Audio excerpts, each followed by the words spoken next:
Ayan guys, another recipe na naman po tayo. Ayan. Another recipe na naman tayo ngayon. Fresh. Ayan. Another recipe natin for today is laanyo. Ayan.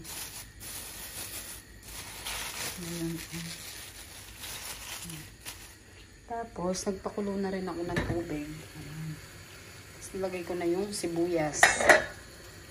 Ganyan din ba kayo magluto ng hipon?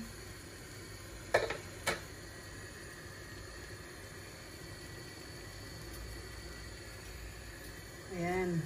Hulaan nyo ano niluluto ko. Ayan. Walang clue. Diba? Ano, sarap. Mabilis lang yan luto. Kasi yan. Mabilis lang yan. Pagsama-samahin lang all the way sa ating kasirola.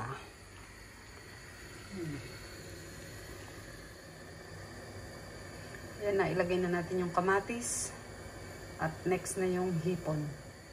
Ito guys, lalagay na natin yung hipon. Yan. Tapos, yung gulay na rin. Ilagay lang natin sa plastic. Malinis na po yan at nahugasan na rin. Ayan lang. Sabay-sabay na natin yan. Ayan.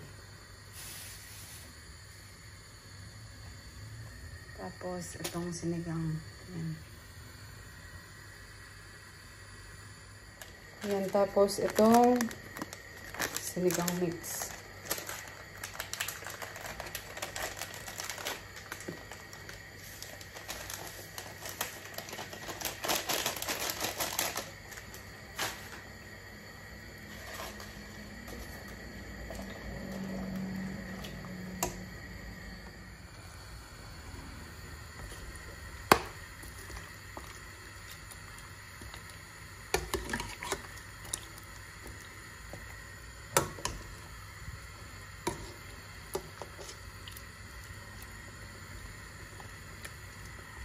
Tapos balikan natin yan mamaya. Ayan guys, malapit na siyang maluto. Ano? Konting kembot na lang.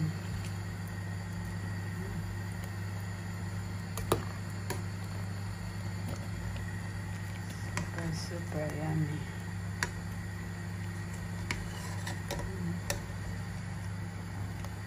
Fresh din ang mga gulay.